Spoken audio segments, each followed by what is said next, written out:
Bonjour à tous, j'espère que vous allez bien. Bienvenue dans cette nouvelle vidéo débrief du match entre l'Autriche et l'équipe de France. Victoire 1-0 de l'équipe de France, match pas facile face à cette équipe d'Autriche qui, malgré son côté bouché sur le terrain, qui a fait énormément de fautes qui n'ont pas été sanctionnées de carton. Mais bon, ça, c'est des faits de jeu et ça peut arriver des fois dans des matchs. On va noter évidemment les joueurs, mais avant tout, quand même, malgré ce qui s'est passé et ce résultat, quelque part, bravo à l'Autriche quand même de pas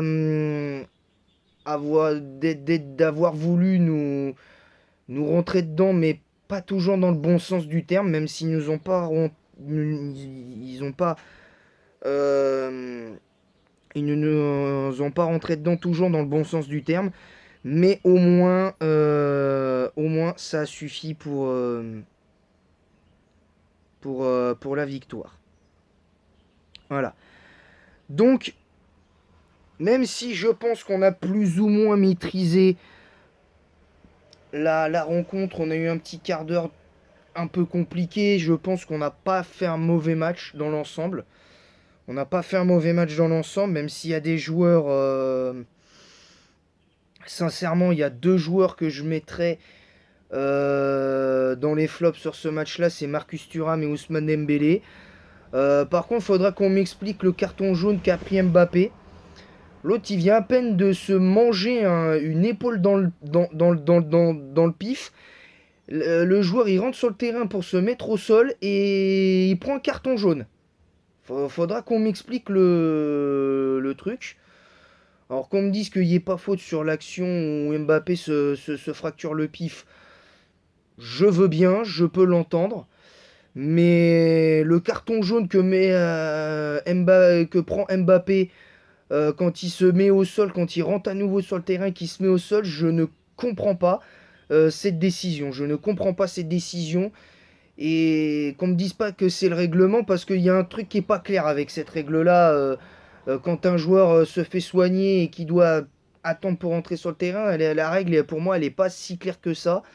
Hein, je l'ai déjà lu dans un bouquin, cette règle-là, dans un bouquin de football qui explique la règle, et même sur le bouquin, c'est expliqué de manière un peu bizarre. Mais bon, après, dites-le moi dans l'espace commentaire si j'ai tort ou pas, mais moi, j'ai pas compris ce carton jaune. J'ai pas compris ce carton jaune. Maintenant, j'espère qu'Mbappé ne sera pas absent toute la compétition, parce que sans Mbappé, je prédis une catastrophe monumentale à cet Euro. Je dis pas forcément qu'on va perdre dès le premier tour, même si c'est le truc qui me fait peur.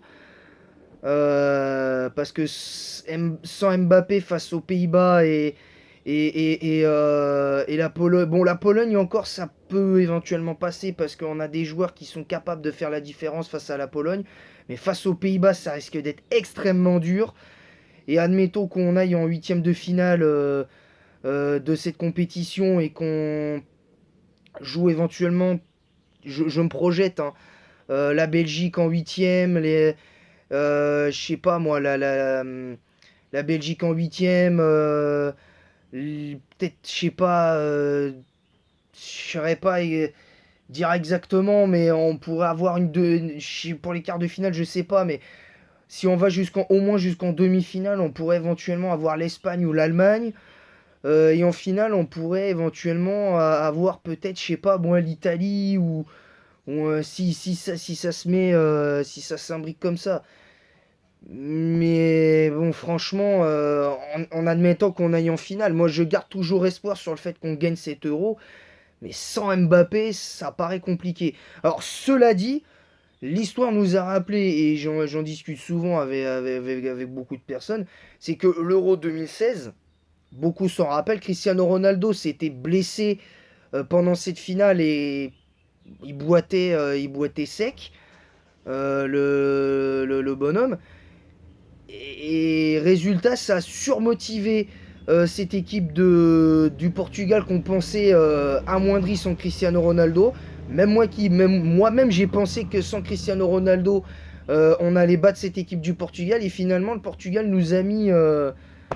nous a mis une tartine avec le but d'Eder. Ils nous ont tartiné sur cette action-là. Et, et voilà. Donc, moralité, on n'a pas fait grand-chose. Même si on n'avait pas été très bon lors de cette finale de l'Euro 2016, évidemment. Là, pour moi, on n'a pas fait un mauvais match hier. On n'a pas été non plus bon. On n'a pas été bon. On n'a pas été mauvais non plus. Pour moi, c'était un match moyen de l'équipe de France. Pour moi, c'était un match moyen, même si l'équipe en elle-même n'a pas été non plus très mauvaise, à part vraiment, comme je l'ai dit, Marcus Thuram et Ousmane Dembélé. Et je vais y venir. Je finirai d'ailleurs avec avec Marcus Thuram, parce que lui, j'aurais des choses à dire sur lui. De manière polie, évidemment, sans insulte, mais voilà. Le premier joueur, on va commencer par noter les joueurs et on va commencer par Mike Maignan. Pour moi, Mike Maignan, c'est un 7 sur 10 parce que franchement, par moment, il n'a pas été aidé par sa défense, mais bravo Mike Maignan parce que le peu d'arrêts qu'il a eu à faire parce que l'Autriche s'est pas montrée hyper dangereuse. Maignan, pour moi, a fait son match. Étrangement, j'étais pas convaincu par Jules Koundé. Je trouve que Jules Koundé en équipe de France, c'est catastrophique la plupart du temps. Et surtout au poste de latéral droit, sauf quand il est en défense centrale. Curieusement, le peu de matchs qu'il a fait, Jules Koundé en défense centrale, il a été bon avec l'équipe de France. Mais étrangement, là, sur ce match-là, Koundé, il a été bon. Il a été très bon même. Je lui mets un 8 sur 10 parce que j'ai été très agréablement surpris de son match. À Jules Koundé, j'ai été très surpris de son match. Maintenant, il peut toujours faire mieux. Un joueur de foot peut toujours faire mieux dans un match. C'est la loi du sport en général. Mais Jules Koundé, pour moi, a fait son match. Pour moi, Jules Koundé a fait un très bon match. Il a réussi à contrer Sabitzer, qui était le capitaine, et Mouené, qui a eu beaucoup de mal à... euh, euh, il a fait son match. Il a fait son match. La charnière centrale Saliba Upamecano, j'ai plutôt bien aimé.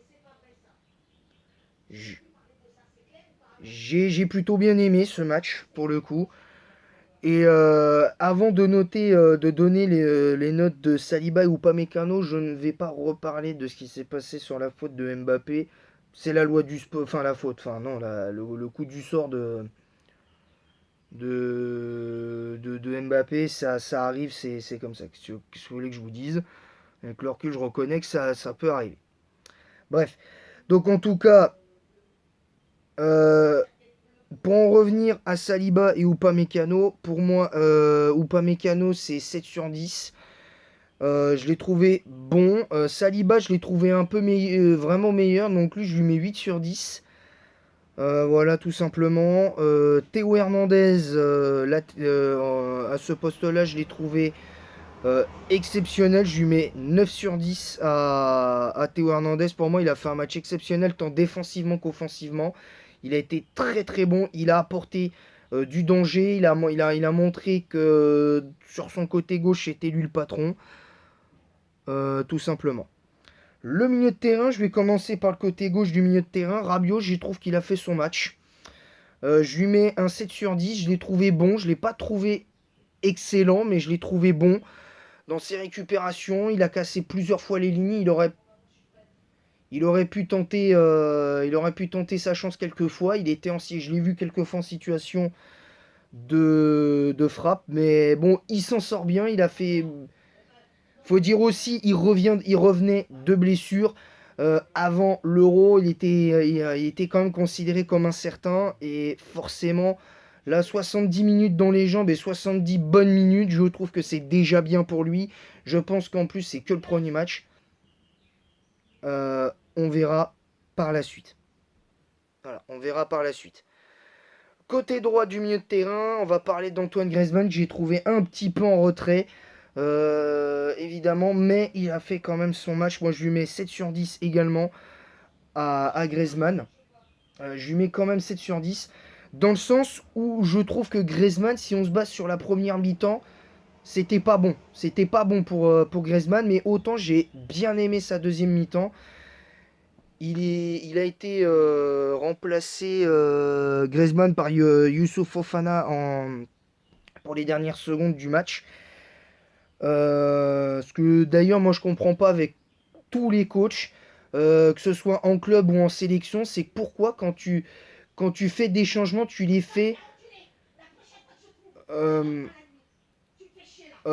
quand je vois quand je vois quand je regarde les matchs, à chaque fois je vois les coachs faire des changements entre la 65e et la 85e. Et je trouve que c'est des changements, à mon sens, qui arrivent trop tardivement parce que pour moi, ça perturbe l'équilibre de l'équipe à ce niveau-là. Après, bon, si ton équipe mène 2 ou 3-0, je peux comprendre que tu ne fasses pas des changements tout de suite quand même, parce qu'il faut aussi comprendre les coachs aussi, c'est que même si moi je comprends pas en partie ça, c'est qu'il faut quand même aussi se mettre à la place des coachs, c'est que les coachs, quand ils font des changements entre la 65e et la... non, même pas, entre la 70e et la 85e minute, ben tu te dis quand même que quand tu mènes 2 ou 3-0, ça va, tu vois, mais quand tu ne mènes que 1-0, ou que tu es à 0-0, à un partout, ou quoi que ce soit, quand tu es un peu en difficulté, fais des changements plus rapidement pour essayer de perturber l'équipe adverse et voir comment ils vont réagir. Mais voilà. Mais bon, au-delà de ça, je trouve que l'équipe de France, elle a assuré l'essentiel, elle a fait son match. Mais malgré tout, je trouve que c'est pas normal, avec les occasions qu'on a eues, de gagner que 1-0. Maintenant, l'essentiel est assuré. On a pris les 3 points, c'est ce qui compte le plus. Maintenant, j'espère juste que contre les Pays-Bas, lors de la deuxième journée, on sera pas autant en difficulté, on sera pas autant en difficulté pendant un quart d'heure. Faudra qu'on fasse attention quand même à la plupart des joueurs néerlandais comme Weghorst, Depay, et j'en passe, j'ai Xavi Simons aussi, dont il va falloir sérieusement se méfier. Mais attention à ces joueurs-là. Au centre du milieu, dans l'axe du milieu de terrain, on va revenir aux notes des joueurs. Kanté, pour moi, c'est 10 sur 10. Ça a été, d'ailleurs, il a été élu homme du match. Kanté. Merci d'être revenu en équipe de France. N'Golo Kanté, je t'aime. N'Golo Kanté, je t'aime. N'Golo Kanté, je t'aime. Franchement, c'est comme s'il n'était pas jamais parti de l'équipe de France il y a 2 ans. Un joueur qu'on aurait peut-être pu, il me semble avoir, qu'on aurait peut-être dû avoir, je crois, il me semble, quand on devait faire la Coupe du Monde 2022, il me semble. Euh, c'est c'est important. En tout cas, en tout cas, Kanté, c'est 10 sur 10 parce que franchement, il a été impressionnant dans les récupérations. Bon, il a perdu quelques ballons quand même, mais il a été très bon dans l'aspect défensif. Il a cassé quelques lignes quelques fois. Il aurait pu tenter sa chance aussi parce qu'il est capable de frapper. N'Golo Kanté, mais il ne l'a pas fait. Et bon, c'est parce qu'on va demander un milieu de terrain défensif, parce que justement, le rôle d'un milieu défensif, justement, c'est de bien défendre, de parfois casser quelques lignes pour donner aux attaquants. C'est de faire le lien entre la défense et l'attaque, surtout pour un milieu défensif. Mais bon, mais voilà, pour le coup, faut faire avec ça. Les milieux de terrain, c'est pas leur rôle principal. Au milieu de terrain, surtout défensif, c'est pas de marquer des buts. Voilà, c'est de. Même si tu te montres pas forcément décisif par le but ou par la passe D, ben, tu dois te montrer décisif dans les récupérations et dans les. Et sur les retours défensifs quand tu es vraiment en phase défensive, quand l'adversaire est dans ta moitié de terrain et dans la surface. Et c'est ce qu'il a fait parfaitement. Ousmane Dembélé, ben moi je l'ai trouvé moyen, moyen plus, parce qu'il a quand même tenté des choses, il s'est montré disponible, mais je vais lui mettre 4 sur 10 quand même à Dembélé, malgré tout, parce que je trouve qu'il aurait pu faire bien mieux. Son carton jaune qu'il prend, il est logique, mais il est stupide de fou. Il est vraiment stupide, son carton jaune. Et tous les gestes d'humeur qu'il a fait, qu'il a eu à chaque fois qu'il subissait une faute, faut vraiment que les joueurs apprennent à se calmer. Alors c'est des êtres humains, d'accord. Tu peux être frustré, tu peux ne pas être d'accord avec l'arbitre sur une action, mais faire des gestes d'humeur comme ça pendant un match, non, tu peux pas. C'est parce que souvent, la plupart du temps, si l'arbitre il fait pas attention, tu peux passer sous le radar. Mais quand tu vois, si jamais l'arbitre, toi t'es arbitre, et que tu vois le joueur devant toi faire ce geste-là, t'es obligé de sanctionner. Et Dembélé, il l'a fait plusieurs fois pendant ce match-là. Maintenant, je peux comprendre que des fois certaines décisions d'arbitre peuvent frustrer, mais il faut rester concentré sur son match aussi. C'est quand même le but du football. Même si tu as un arbitre qui peut être mauvais, essaye de rester concentré sur ton match. Et c'est ce qui compte le plus. Voilà, c'est tout ce que j'avais à dire. Mbappé, ben pareil, c'est 4 sur 10. Je vais peut-être même lui aussi. En fait, c'est l'attaque complète qui est dans les flops. Parce que, mis à part le fait qu'il y ait eu ce gros face-à-face et le fait perdu, et le fait qu'il y ait eu ce problème au nez, ben Mbappé, ça n'a pas été transcendant non plus. Ça n'a pas été transcendant non plus. Et c'est dommage. Mais il a montré de l'envie quand même sur ce match-là. Il faut lui rendre justice quand même. Il a montré de l'envie. C'est ce qu'on demande à ce genre de joueur. C'est que et surtout en attaque, c'est montrer de l'envie sur le terrain. Éventuellement, c'est de montrer de l'envie sur le terrain et de se montrer disponible. Et en plus, il n'a pas joué que pour sa pomme, il a essayé de jouer pour les autres. Et ça, c'est ce que j'ai aimé dans son match. Maintenant, ça n'a pas été non plus un match transcendantal, voire même à, à deux doigts d'être catastrophique. Mais bon, au moins, voilà, j'espère que il pourra être présent au moins pour le dernier match. Je pense que pour lui, le match contre les Pays-Bas, c'est même pas la peine d'y penser. Je pense qu'il sera forfait pour ce match-là. En revanche, j'espère juste qu'il sera pas forfait pour tout l'Euro. Parce que le temps que ça se remette en place, je pense qu'il va falloir au moins une bonne dizaine de jours. Et j'espère que si on se qualifie et qu'on va loin, j'espère qu'on le récupérera à 100% de ses capacités, au moins pour les quarts de finale, un éventuel quart de finale, voire demi, si on va dans le dernier carré. Mais j'ai malheureusement peu d'espoir à ce niveau-là. Mais si jamais Mbappé venait à être forfait pour toute la compétition, bah, j'espère que les remplaçants se mettront au niveau. Hein, les Bradley Barcola, les Kolo Muani, Kingsley Coman, Olivier Giroud, Marcus Thuram.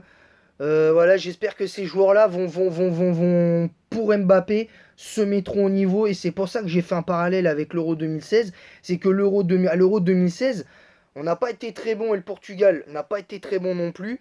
Mais n'empêche que, pourquoi le Portugal a gagné? C'est parce que le Portugal s'est surmotivé et a voulu gagner pour son capitaine qui était Cristiano Ronaldo.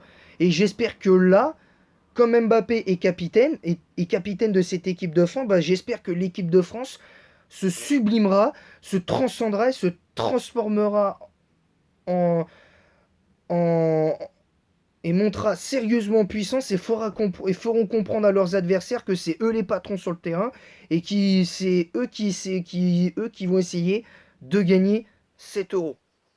Maintenant, Marcus Thuram.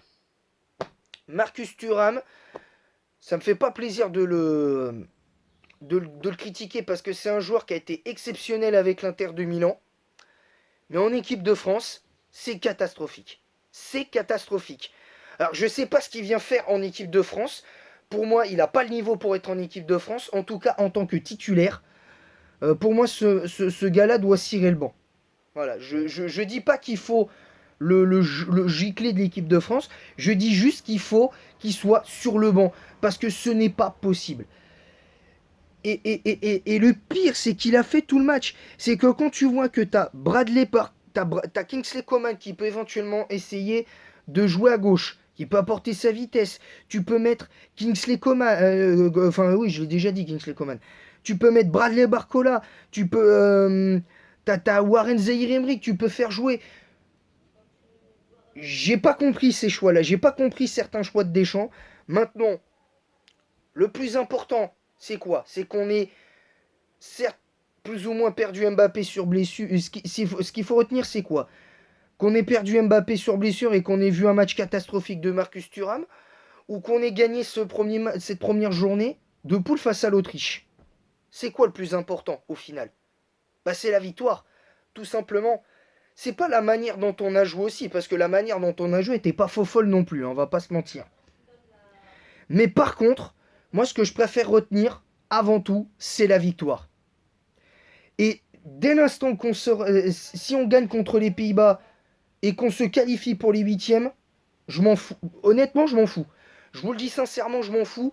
Tant qu'on se qualifie dès le deuxième match, qu'on assure notre qualification, le reste, alors là, je m'en fiche, mais complètement. Je m'en fiche complètement. D'autant plus qu'il y a le système des meilleurs troisièmes. Donc si on finit parmi les meilleurs troisièmes, on peut se qualifier. Alors on risque de se retrouver face à un très très gros adversaire en huitième. Et ça, pour le coup, faudrait l'éviter. Et voilà. Alors attention, parce que là, je viens de l'apprendre, Infosport l'indique. Mbappé sera forfait pour le match face aux Pays-Bas et très incertain pour le match face à la Pologne. Mais devra observer 3 à 4 jours de repos Mbappé. Voilà. Donc déjà, bon, le fait qu'il soit incertain, ça nous met un peu dans la sauce. Mais j'espère juste que maintenant qu'on sait qu'Mbappé ne sera pas là face aux Pays-Bas, que au moins ceux qui sont en concurrence à son poste, à Mbappé, qui sauront se transcender et qu'on gagnera pour lui face aux Pays-Bas. Et j'espère qu'on gagnera les 2 prochains matchs. Non pas parce que Mbappé n'est pas là, mais parce que on voudra prouver que même sans Mbappé, on est capable de gagner les matchs. Voilà, et je pense que c'est important. Voilà. Sur ce, j'espère que ce débrief vous aura plu. Moi, personnellement, la seule chose que j'ai pas compris, c'est... Honnêtement, c'est cette action où Mbappé se prend un gros coup d'épaule dans le pif, mais bon, après ça peut s'argumenter.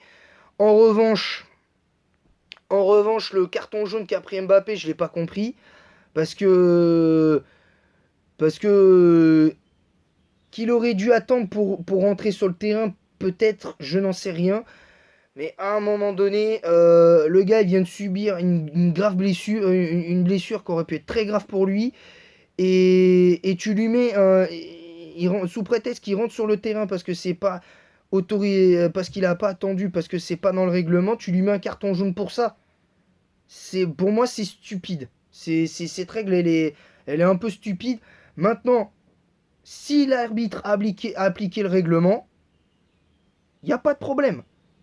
Je le comprends. Malgré tout, je peux le comprendre.